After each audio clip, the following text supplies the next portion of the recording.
Well, good afternoon, everybody, and welcome to Unmasking Imposter Syndrome, Navigating Anxiety, Uncertainty, and Systemic Challenges in Librarianship. My name is Tia Frankish, and I'm the Director of Library Development for the Colorado State Library. I'll be the tech support for this session, as well as helping to monitor the chat as we move through the session. This session is being recorded, and we've also enabled captions that you can turn on as needed. Also, feel free to keep your video on or off as you feel comfortable, and remain muted until we open the Q&A portion. It's my pleasure to turn the session over to Elizabeth, who will provide some housekeeping details and introduce the panel. Hi, everyone. Before we begin today's session, I just wanted to acknowledge that the content that we are going to be covering today is going to be heavy and depressing. We are going to be discussing job satisfaction, low morale, constructive criticism of the profession, and negative workplace culture.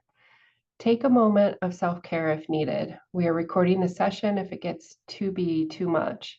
The final thought I want to leave you with is that everyone can make a difference. Each of you showed up because you care about your coworkers, our patrons, and our communities.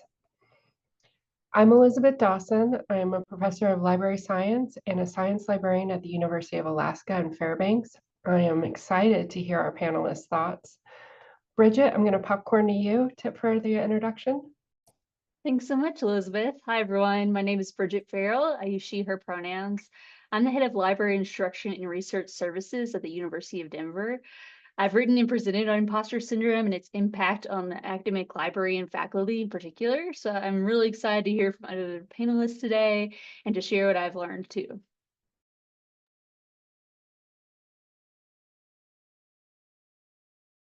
I think I'll popcorn over to Kaylee. Hello, my name is Kaylee Draper.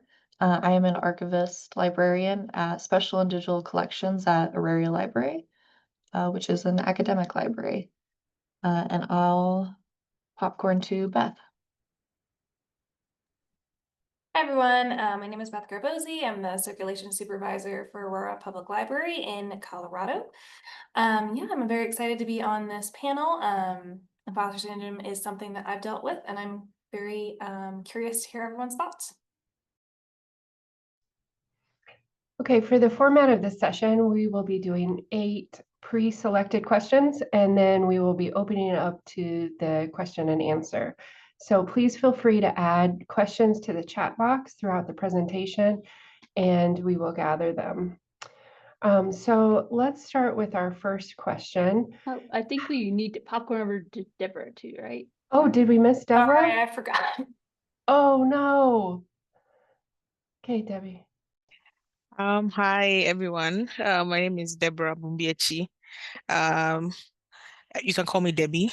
And my pronouns are she, her. I'm the e-resources access librarian at Auraria Library, and I'm excited to be here today. We're so glad you are. And I'm going to pose the first question to you, Debbie, if that's okay. What impact does imposter syndrome have on a daily job performance and overall career development in the library field?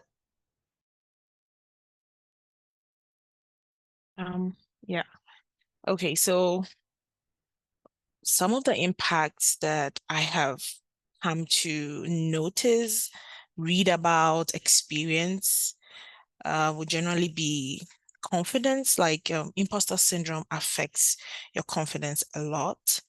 It makes it more difficult for you to engage with other co-workers and patrons, because you have this feeling of self-doubt, of inadequacy. And so it gives you a sense of low confidence, low self-esteem, and you are not ready to push yourself out there for fear of being exposed, for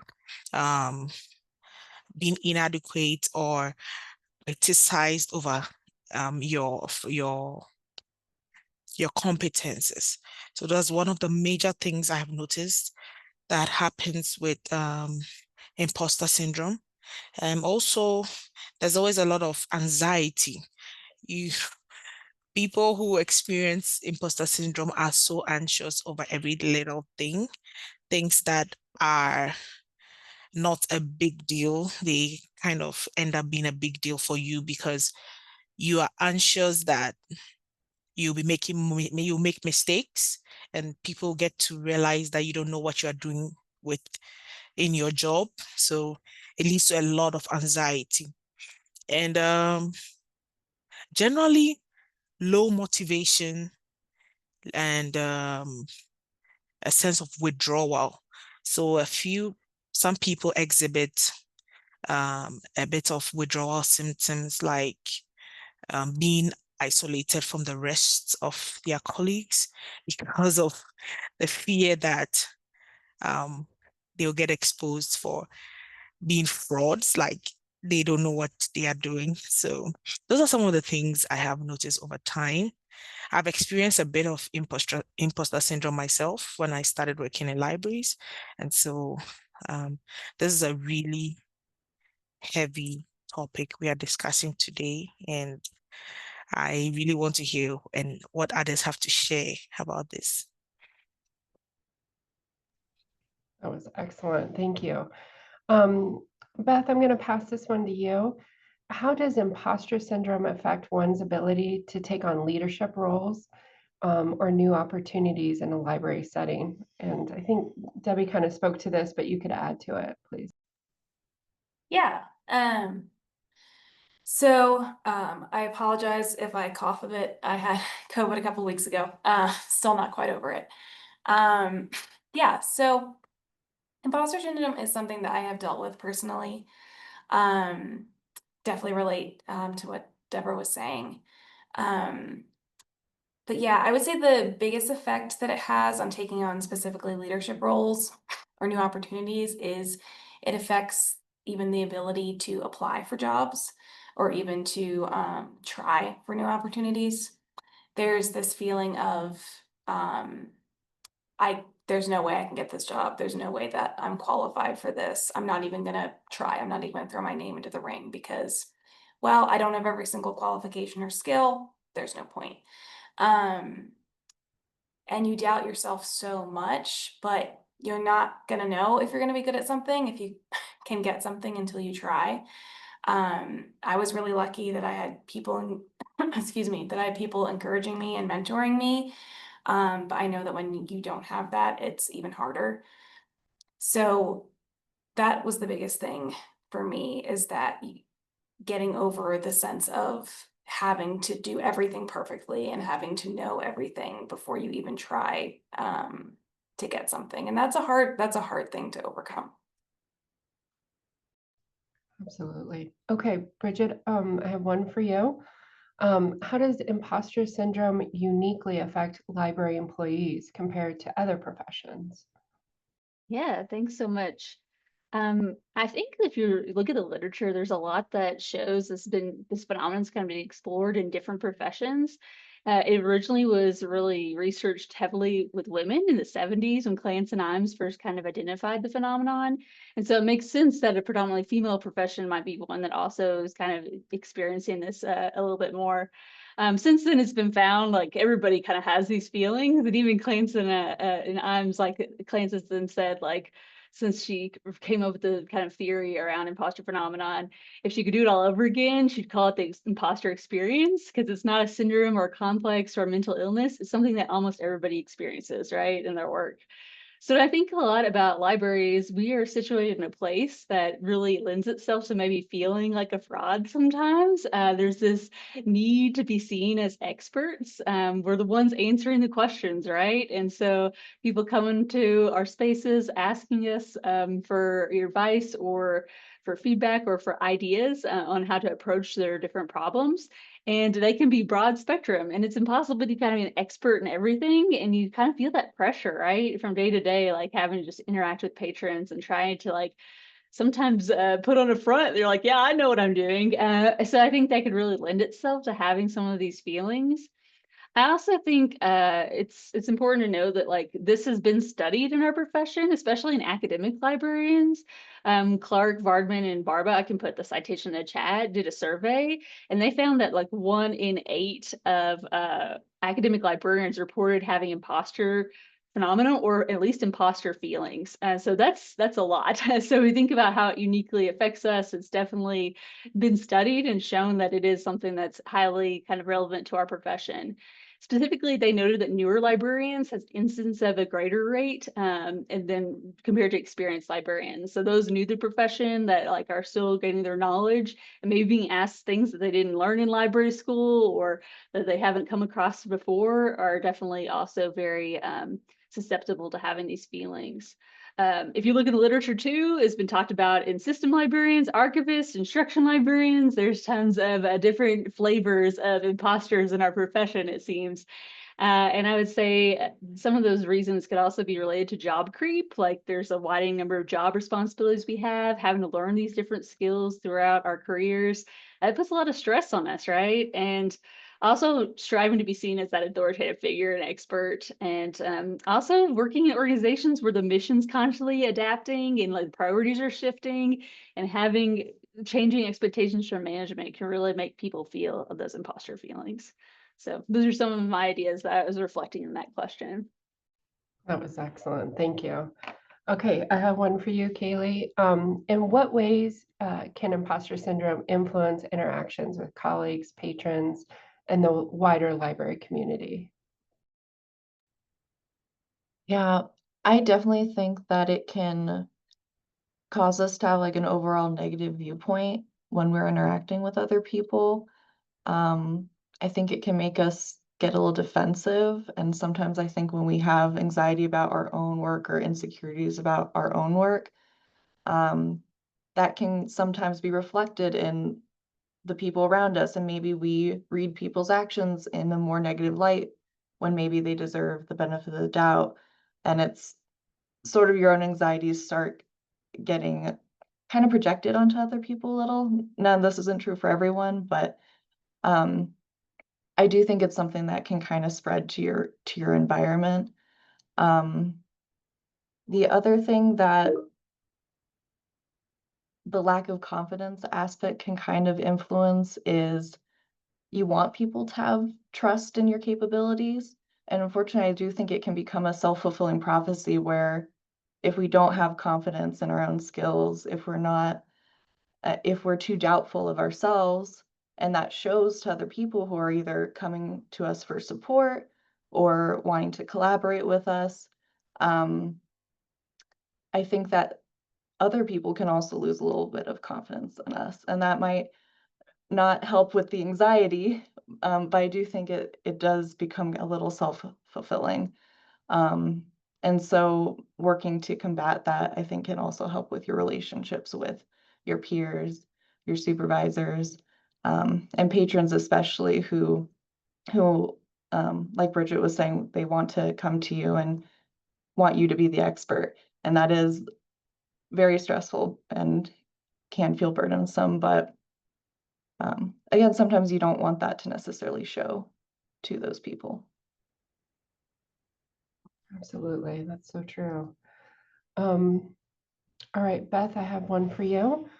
What are some specific aspects of the library profession that might contribute to the development of imposter syndrome? So for example, like changing technologies, shifting community needs. Can you speak to that a little bit? Yeah. As I was thinking about it, this is a hard profession. Like I talk to people about my job and it's like, well, what do you do? And it's like, oh, let me think. I do this and this and this and this and this and this and this. It's one of those professions where you have to take on so many roles and wear so many different hats. And even just thinking about like you could be a librarian in one public library district for 6 years, and then you get a job in a different public library district, and all of a sudden kind of your whole job has changed in a way, and there's different things you have to learn. And or even if maybe you start out in academic libraries and then you move into public, it's a whole new world.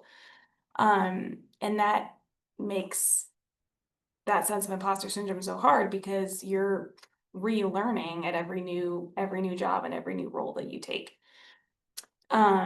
There's a lot of things to learn, and no one is ever going to be amazing at every aspect of a job. That's what I had to learn. You could be amazing at customer service and terrible at de-escalating security incidences. You could be the go-to person for readers advisory and reference, but if you have to teach someone a new technology, you're sunk. And that was why it's so important to have strong teams that work together, because then you have experts in different things all working together, and you have different people that you can call on for different things. So yeah, there's things that contribute where you're having to stay up to date on technology, new library specific software that changes.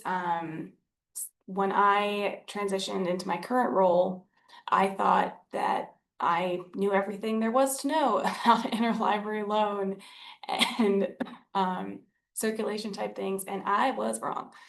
And in those first couple months, I was sitting in my office like, okay, I have to learn all these new things, and I'm terrified, and I don't know where to start. And you learn to ask questions. Asking questions is very, very important. And I'm about a little over a year into this role now, and I'm kind of just now feeling settled. And that's okay. That's totally fine. But yeah, I would just say to that is, if you have a good team and you have a good team dynamic, rely on those other people and know that it's not all on you for things to pass or fail. And if failure happens, I understand. I'm also an anxious person. It is okay. You can fail. I'm also a little bit of a perfectionist, but you can fail. It is possible. But yes, that's what I would say to that. It's not easy, but we can get there. Okay, Bridget, let me pass this one to you. What role can mentors and supervisors and colleagues play in supporting someone who's experiencing imposter syndrome? Yeah, this one's near and dear to my heart. I actually wrote an article that kind of talked about the role of mentorship related to imposter syndrome and how it can support folks that are experiencing that phenomenon. I'll put it in chat because I'm shamelessly self-promoting. But I would say like a big part of this is really thinking about, you know, if this is a shared experience that we've had at different points of our career, how can we be authentic and share those experiences with others and make sure that they know they're not alone in feeling those particular feelings? It can be easy to go into profession and feel like everyone has it figured out except for you, or into a new job responsibility. Even if you're not new to the profession, maybe you got promoted and now you're the head of interlibrary loan, or and now you have these new job duties that are outside of what you were doing before, and it makes you feel like, oh, I don't have this all figured out. People are gonna figure out, know what's going on. And so I think a lot of the roles of mentors is like sometimes they can act as reflections to share like, hey, I've experienced this too. You're not alone in feeling this. These are the things that I did to help me navigate this as I was feeling this. Especially when we're thinking about supervisors, their role is they're onboarding and they're helping people join the new library they're in, right? And so how can they also set the stage for saying it's okay to have these feelings, and how can I help you mitigate those? How can I be a space where you feel open to talk about these experiences and say what you need, and share the questions that you have so that you can get those needs addressed? I think it's really difficult because I think folks that are prone to having these imposter feelings are really afraid of being evaluated a lot of times. That sense of being, I'm going to be found out that I don't know, is really at the top of the, like maybe the edge of their, the edge of their like kind of peripheral at all times. They're afraid of that. So it's like trying to create an environment where, failure is seen as trying and is also seen as attempting and being brave. I think is really good to do. And you can only do that through example by trying yourself in those roles as mentor or supervisor, to not being afraid of taking those risks, to messing up, to being authentic and sharing like when I do what happened and, what I learned from it and what I hope to do next time from those mistakes that I've made. And also celebrating successes. I think that mentors and supervisors have a very important role in for these folks that are feeling these imposter feelings, often don't recognize when they are doing a great job and when they have been awesome and done something that's really remarkable. So being someone that really is a cheerleader, someone that's supporting them and acknowledging the work they're doing, I think is really important, and is something that in our profession where we're so, if we're really focused on these feelings ourselves, it's so hard for us to see like, oh, that person did this awesome thing. Like, how can we make that part of our culture, make it part of our institutions, and also part of our profession, is to acknowledge those successes, celebrate them, and make sure that people know, hey, you're doing a great job and it's hard to do this work. And there's no perfect we're trying to shoot for, but you're doing an awesome job in how you're approaching this difficult world we're in right now. So I don't know, those are some thoughts that came to my mind. Just really authenticity, and also just creating that safe place to fail, I think are the things that help the most. So hopefully those are some ideas that other people have also been thinking about too in their organizations. That's great. Actually, Kaylee, let me ask you, have you personally dealt with imposter syndrome in your library career? And what steps did you take to manage it? Yeah, so I definitely have. I am still early career. I've been in this field for about 2 years now. And I went from having a lot of mentors to being within a year the main contact person for archives and special collections in my library. And that was a really scary thing, because I was still learning so much, and we're always still learning, but the gap between what I felt like I needed to know and what I did know, was very large. And luckily, I did have a lot of wonderful colleagues and a lot of wonderful people who had a good documentation, and who guided me. But it definitely was just very anxiety inducing and constantly feeling like I'm not doing a good job. And one of the things that helped combat that was looking, trying to be realistic and looking at, okay, here's what I do know. And that actually is more than, maybe other people at the library know, because they don't work in this area. And therefore I can answer a lot of these questions. I can help with a lot of these things, and kind of focusing on what I could do. I also focused on a lot of professional development opportunities.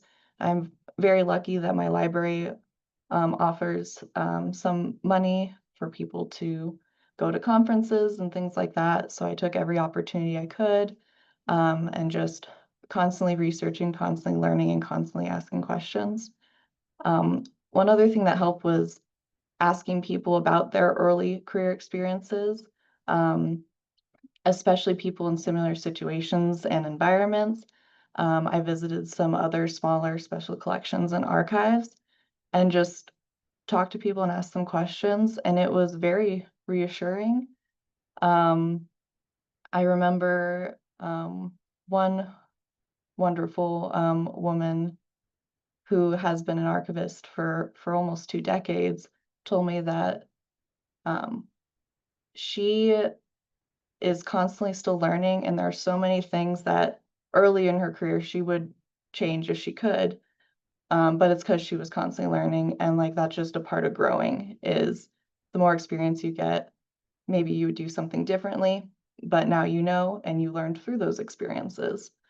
I also went to other places where, so I got my degree at a school that was a lot bigger and at a more well-funded special collections and archives, because the institution had more resources. And so my standards were also a little higher coming to a smaller institution with maybe less resources.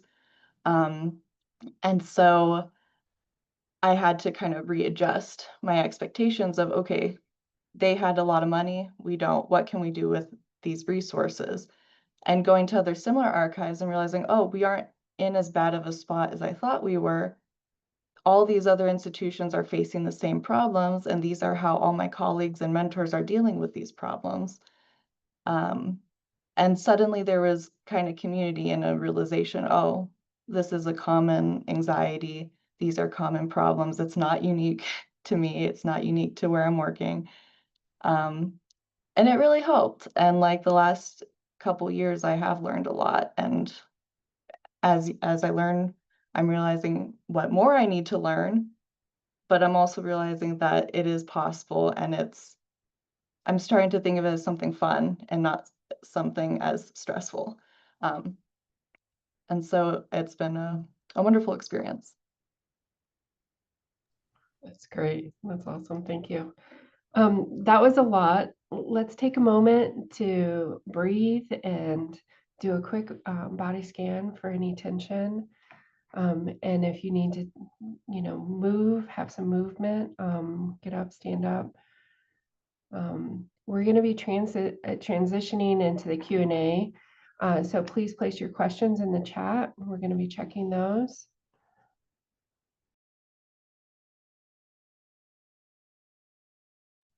Nothing so far.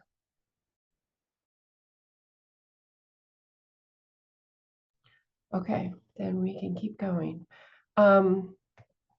So let me ask you, Bridget, about how can library staff foster a more supportive environment to help others who may be dealing with imposter syndrome? Yeah. So, as I kind of talked about earlier, I really think mentorship and supporting our colleagues as they're facing these kind of imposter feelings is really important. Um, I also think, there's a lot that you can do as an individual to help you navigate these feelings as well.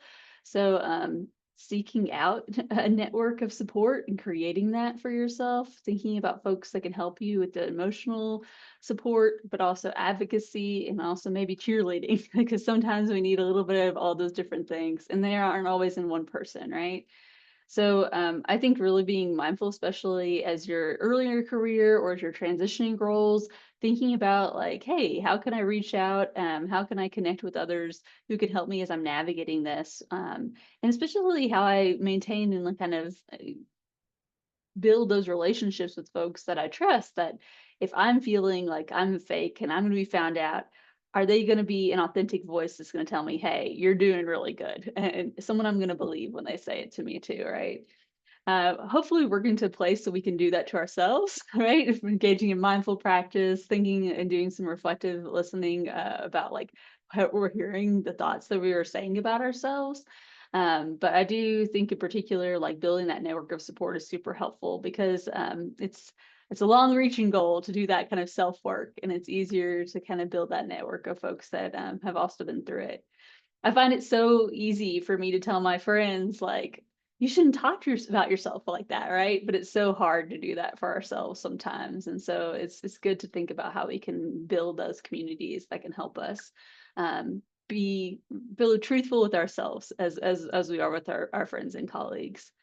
I would also say, like, if people are struggling with this, is really thinking about, you know, the nature of the work itself. Like, there's no perfect, right? And whenever someone is starting a new role and I'm working with them, I'm saying, what does success look like for you in this position? And it doesn't mean there's one ideal to work for, but like, you get to choose kind of where you're putting the eggs in what baskets, right? And I think it's really important as we get these ever increasing job responsibilities, different kind of pressures on us, and our job is to really do checks with ourselves about what matters, what are priorities, and us to think about like, what does it mean to be successful in this role that I'm in, and how can I be really clear with myself that it's not an ideal, it's not on a pillar or a pedestal, right? What does it mean to impact others positively in my work? And that overarching is something I try to keep in mind as I think about like, oh yeah, I did do like 4 typos on the email yesterday, but that doesn't mean I don't know what I'm doing. So I was like, authentically, I was sharing information that was helpful for that person. And even though, yes, I should have run spell check, it's okay. So I don't know, those are some things I try to keep in mind. And especially I hope that my colleagues keep in mind if they're feeling these feelings. Thank you. Debbie, I want to follow up with you. We kind of spoke to it earlier, but can you talk a little bit about what ways imposter syndrome can influence our interactions? Yes. So imposter syndrome can influence how you even present your ideas. Sometimes you have great ideas, but because of self-doubt, you're not able to articulate those ideas well to leadership, to colleagues in the library. And so it affects how you present or you speak to other people, how you interact with them. I've also found it sometimes leads to being more quiet. Well, it doesn't mean the person is e- essentially like quiet, but those feelings of self-doubt prevents them from speaking up, advocating for themselves, asking questions, and seeking help when they need it. Because that feeling of self-doubt um, doesn't allow you to be open to receiving help and like constructive criticisms from colleagues and other people you work with. So it really affects interactions. Um, the other thing that comes to mind is also collaboration. A lot of people who experience imposter syndrome find it hard to collaborate with others because they feel like that collaborative process would expose them. And so they avoid it as much as possible. And you notice they prefer to work in isolation, which is not a good thing because the more you collaborate, the more you learn and build your confidence, and that helps you overcome imposter syndrome. So those are the things that come to mind when I talk about that. Well, from my personal experience, I'm just going to add a little to what Kaylee said earlier. Um, a lot of librarians or people experience imposter syndrome early in their careers, like when they start. But I've also come to realize that you can experience imposter syndrome later in your career. For me, I've been a librarian for a little over 10 years, but making a big change in your job or your career can lead to experiencing imposter syndrome. You wouldn't, and that's even scarier because you don't see it coming. You're so confident in like what you're already doing. You've been in your career for probably 5-10 years, and then you make a big change, and that can lead to imposter syndrome that can throw you completely off your game. And it takes a bit of work to get back to it. So it's not just early career librarians that face it. I think you can face imposter syndrome at any stage in your career. Yeah. Thank you. Excellent. Beth, let me pass this one on to you. Can organizational culture within a library help reduce imposter syndrome? And if so, how? Yeah, I would say it can make a huge impact. One of the things is you need, I think we've all talked about mentorship. You need people who encourage you and help build your skills. If you have a supervisor or a team of supervisors who encourages you, who helps build your skills, that can make a huge difference because that's someone who is in a hiring position telling you these are the things you're good at and these are the things that you can work at. And that is so helpful. Also, if you have an organization who wants to see internal staff succeed and move up into higher positions, if you have a workplace who prioritizes hiring in externals over internals, or is very dismissive of people wanting to move up into higher positions, that can throw everything off. Also, you need an organization who encourages questions and learning and training, and I would say especially cross training. Again, if you don't have that, it's really not good. So yeah, all of those things can contribute to reducing imposter syndrome. And I have been in organizations who have not done those things. So I get if anyone's stuck in that's challenging. And to that, I would say something that helped me was looking outside of my job and my organization, looking to I lost my train of thought, so sorry. Professional organizations like ALA or CAL, Colorado Association of Libraries, or American Library Association, to look at building skills and finding community and networking outside of the organization that you're in if they are not supporting you and helping you. Yeah. Excellent. Elizabeth, Thank we have a question in the chat.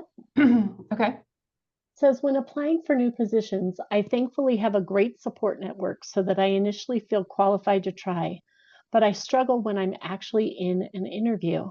How do I get around those feelings when it feels like there's more pressure? Are there things you tell yourself in the moment so you can present yourself in the best light?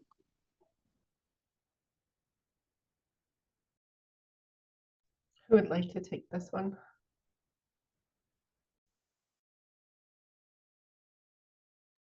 I can go, but then I would love one of my colleagues to jump in maybe and fill in the gaps in my first draft thoughts. Yeah, Carly, I feel like that's a really challenging position to be in, right? Like you've been hyped up, you have your crew that have your back, and they're like, you're gonna do this, you're gonna kill it, you know you have what you need to be successful. And then in that moment, it's just like I feel alone there, right? Like it's just me and my thoughts and whatever's in my head and all those negative, like self-limiting beliefs that I have about myself. And so maybe that's not exactly your experience, but that's definitely feels very it connects with me and thoughts I've had. I think there's things that I do on interview days that help me specifically kind of get around these feelings, imposter. Some of them are sillier and some of them are more grounded maybe in science, but like I have hype music I play going into the interview.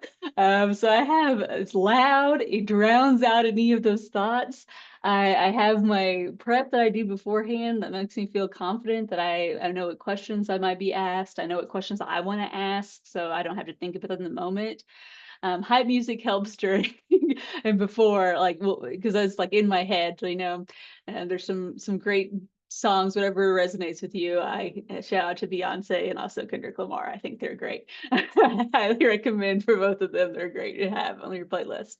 I also think it's just important to think about like if you are having those thoughts in the interview, have them take a moment, take a breath, think about the fact, like, and recognize, like, I had this thought. That doesn't mean it's true, right? So, like, those are mindful practices that we can practice, not only in those type of interview situations, but can help more broadly in any type of time we're going to get in this stuck in this train of thoughts that we feel kind of out of control. So really taking a moment and saying, yeah, I had that thought. That doesn't mean it's true. I'm going to go back. I prepped. I've thought through this. I've listened to my Beyonce today, so I'm good to go. Right. So like have those practices that are going to make you feel grounded going into it, and go back and remind yourself like, hey, I prepped. I've done what I can.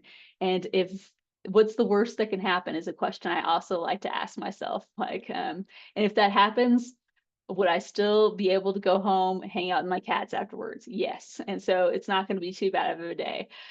So I think we also build up these moments of evaluation really high in our brain and say that's going to say something about myself if I'm not successful.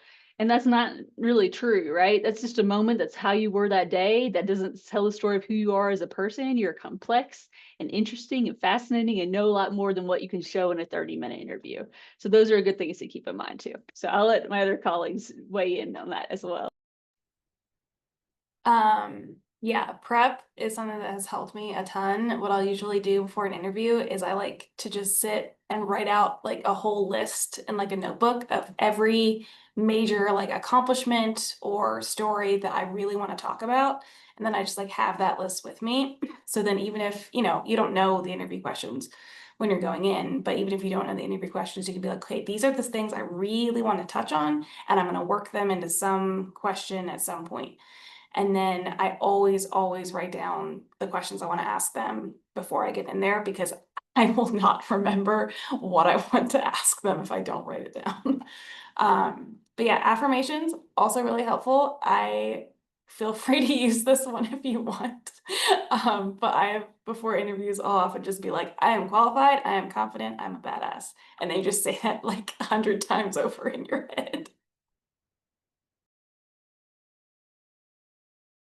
That's excellent. Anybody else want to add? Tia, do we have any other questions? Oh, no, Kaylee, go ahead. I'm so Kaylee, sorry. go ahead. All good. I can also just add that I've recently been on the other side of the hiring process recently, where I am working to hire people, and that has opened my eyes greatly to how many wonderful, skilled, talented people there are out there. And even if you do think you bombed an interview, or maybe you think you did well, and then maybe you're not offered the position, sometimes that's just because you did a very good job and other people also did a very good job. And so please don't let it make you feel bad about yourself or make you feel like you did poorly, because in all likelihood you did great, and just lots of people also did great. So that's kind of helped me to feel more confident because it doesn't always reflect on you. Yeah, Kaylee, you kind of answered the question that was in the chat, which is how can you, building off that question, how can you stay motivated and like you are doing well, even after applying for positions that people hype you up for, and you still don't get the position after applying multiple times, applying for similar positions. So that was one of the questions that got put out there. Does anybody have anything they want to add to what Kaylee has already said? Yeah, I think I could go on this. So I know sometimes it's depressing in quotes, like when you apply for a job, you're really hyped up for it, and then you end up not getting it. Sometimes it breaks the motivation to keep going. But for me, I look at it as a learning process. So if I go into an interview and turns out I don't get the job, I still feel I have learned something from the interview. I've learned from the questions that were asked. I think back about how I answered the questions, how I prepped for it, and it helps build upon the next one. So going into the next interview, there's something like foundations from the previous one. And it can be hard to keep going, but I keep telling myself, oh, maybe this wasn't for me. There's a better one out there. My perfect role is still out there, and I'm the only one who can get it. So if I leave it, it means that role is never going to be filled. So I keep going. Yeah, so that's how I stay motivated to keep going.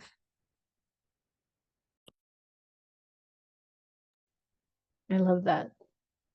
There's a second question in here that says, what if you are looking at a job description and feel ineligible for the job, or it will not suit you, when in all actuality, it would have been great for you? I can take this one. First of all, you're never going to have every qualification that it asks for on the job description. Like it's kind of almost impossible. Like there's always going to be something that you're not as good at as the other things, or you haven't experienced. Because I've definitely fallen into that trap of reading through those job descriptions and being like, well, I don't qualify for 2 of them. I can't apply. So I would really encourage you, just apply. If you don't, the worst that's going to happen is you're not going to get selected for an interview. And then there's other jobs out there. And if you are selected for an interview, the worst that's going to happen is they don't pick you. And again, there's more jobs out there. There's nothing, it's not a waste of time to try. It's not a waste of time to just send a resume or send in the application. That's not going to harm you in any way. And I think the more that you try and the more that you apply and the more that you interview, I know it really taught me what I was looking for in a job and what I was good at. So it taught me the things that I could sell about myself. For sure. Every interview and every application was a learning experience for me at various different times in my career. But yeah, I've been in that position where I've just sent out like 20 job applications at a time and just throw them out there and see what sticks. Yeah, so I would encourage you, just apply. Excellent. Debbie, can I ask you, it seems like anecdotally that individuals either feel really excited about their work or doom and gloom, with not much in between. How do you stay positive? What would you share with us? Yeah, okay.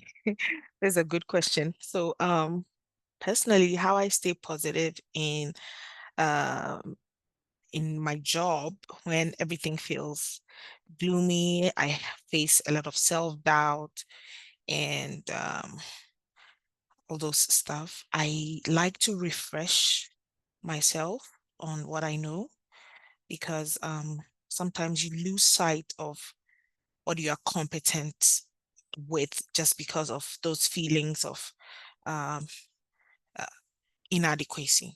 And so I like to refresh myself, and then it gives me that feeling of, oh, yeah, I know this, I'm good at this, and I can help other people with this.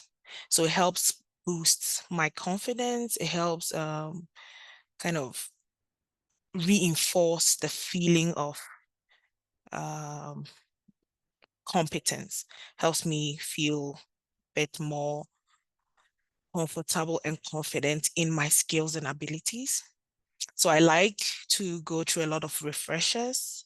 I do a lot of refresher trainings, talk to people, join webinars just to keep me grounded in my job.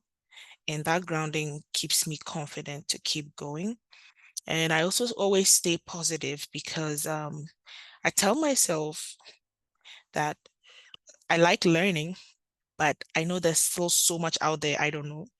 And it's not bad not to know something. It's an opportunity to learn something new. So when I've realized that, oh, I am not too good at this, I don't know much about this, that is an opportunity for me to learn something new, improve my existing skills and competence, and it ultimately is going to make me better at my job. So that's how I keep positive.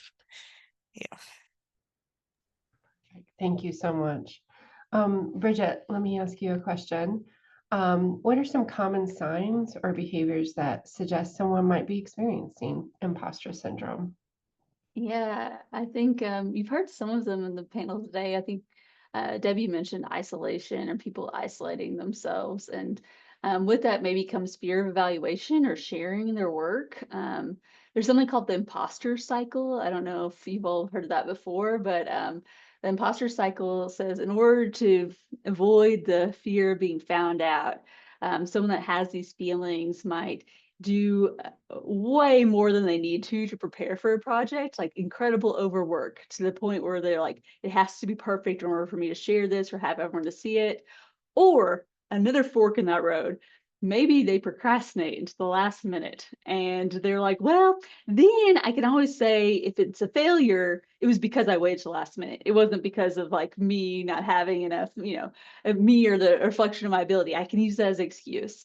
There's a lot of tying into luck or people saying like, well, or denying compliments and saying, oh, it was nothing. It was just luck. It wasn't actually my skills. It wasn't the prep I did. It wasn't like my abilities or my thoughtfulness I approach. Instead, it's chalked up to saying, no, it was just luck. It wasn't anything special. Downplaying their achievements is a huge part of kind of what people do. I would say like the fear of evaluation is one. Like, so I really think that what Debbie was saying earlier was like not wanting to work in group projects and wanting to do things solo is kind of sometimes a symptom of that. Just the fear that other people are going to find out. It's a lot harder to, navigate the pressures of, I don't know the answer to this thing when you're working on something collaboratively and you have to kind of divide up the work. So those are things that I kind of look at. I also think there's going to be, a lack of questions. You know, I think if we reflect on it, we learn a lot through our job, through asking questions. And so if someone's chugging along by themselves, like not engaging with anyone else, and they're not asking questions or wanting to like connect with their colleagues and trying to get assistance as they find, those could all be signs that person might need a more in-depth connection with other people. And it might be an opportunity to reach out and be like, hey, it's really hard doing the work you're doing because there's something I do support. This is how I felt when I started. And so I wondered if you were like going through the same thing. If you're not, that's cool. But I just wanted to share and be vulnerable, let you know that's how I felt when I started out in this role. So no, those are all things I'd look for. And the imposter cycle, when I learned about that, I was like, oh, that's a little too real. That was a little too close to home for me. So if that resonated with you, there's some reflecting maybe to think about as maybe thinking about how we engage with those practices as a way to maybe protect ourselves a little bit. Excellent, thank you. All right, Kaylee, let me ask you this. What policies or initiatives could libraries implement to support employees who are experiencing imposter syndrome?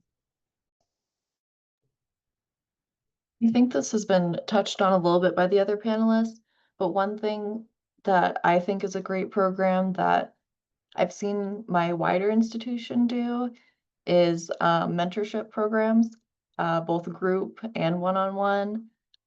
It's really, really helpful to be able to meet with someone or a group of people and just talk about the feelings, talk about the work, and especially if those groups are outside of your supervisory structure, because then you're not quite as worried about, oh no, if I say this, will this affect my evaluation? Like, will they think I'm not doing a good job if I talk about this? And so to be able to have mentors that are maybe do similar work to you, but aren't part of that evaluation, I find that very helpful. I also think that just libraries offering more opportunities for people to talk to each other in general is great. Our library has a program where we randomly group anyone, and it's voluntary. People can sign up or not sign up how they want, but we randomly group people to just go have a walk together if they want, go get coffee if they want. And it's been really nice to speak to people who maybe I wouldn't have been able to otherwise, or wouldn't have thought to reach out to them otherwise, and ask them questions about their experiences. And so just kind of formalizing some of those a bit so that it maybe doesn't force people, but gives people the opportunity to learn from each other. That's a little harder to do naturally in your everyday. That's good, thank you. Okay, so I'm going to ask each of you to give us one takeaway or message that you want people online to take with them today. And if you're online, you can also post something in the chat that works for you. So Beth, can you start us off on this one? Sure. I think my one takeaway is to embrace being a learner in professional and personal aspects of your life. That's the biggest thing that I think I've learned in the last year. And yeah, just embrace that you are learning and you are growing as a human, and you can do scary things in career and in personal life. And prove to your, I learned to prove to my anxious little brain that it can do hard things. So prove to your brain that it can do hard things. Debbie, can you add something? Yeah, so I would say that well, I was gonna just go with Beth about learning, because it's always a process of learning, and it's okay if things don't go as planned. Sometimes it's all part of life, and when it doesn't go as planned, that's an opportunity for you to learn from the mistakes you made and do better next time. So always keep an open mind on everything, what you're learning, what you already know. Sometimes you may feel overconfident in what you know, And as things change, you may miss out on the changes. And so keep an open mind, open to learning, open to updating your skills and competence, and open to networking, because that helps with getting you into a group, forming a network that keeps you grounded, keeps you positive, and keeps you growing. Yeah. Perfect. Bridget, would you like to add? Yeah, I mean, they've already said a lot of things I'd like to share, but I guess the one thing I'd want to take away is really challenge those self-limiting beliefs that might be entrenched in your brain about yourself or how you think. And keep in mind, like the stories that we tell about ourselves, they're just stories, right? We can rewrite them. We can do a new chapter, and we're not stuck in one thing.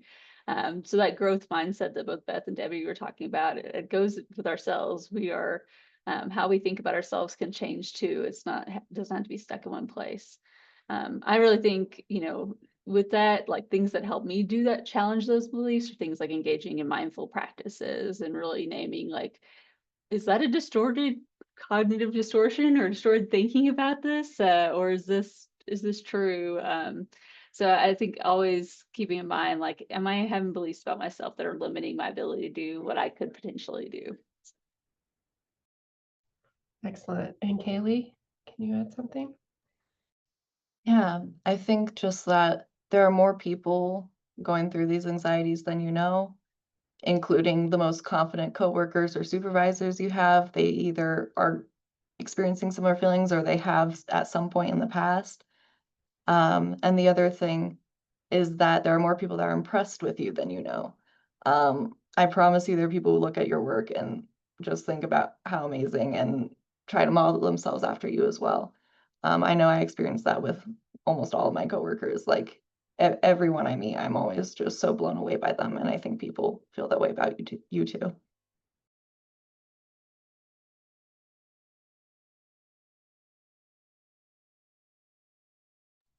Yeah, do we have anything in the chat? Just a couple of folks that have made comments, but no additional questions.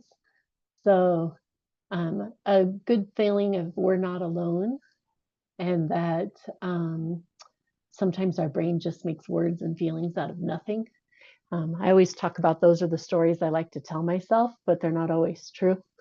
So yeah, really good. Thank you all for being here today. Thanks to our panelists for agreeing to share with us today. And thank you, attendees, for joining us and asking such great questions and participating in the conversation. The recording will hopefully be available tomorrow, and I will email attendees when it's ready, along with an anonymous survey where you can share your thoughts about today's panel. This program was made possible by federal funding from the Institute of Museum and Library Services in the Colorado State Library. And a huge thanks to Christine Krieger and Alejandro Marquez for getting all of our panelists together and making all of this possible today. So thanks again for everyone for being here, and have a great afternoon.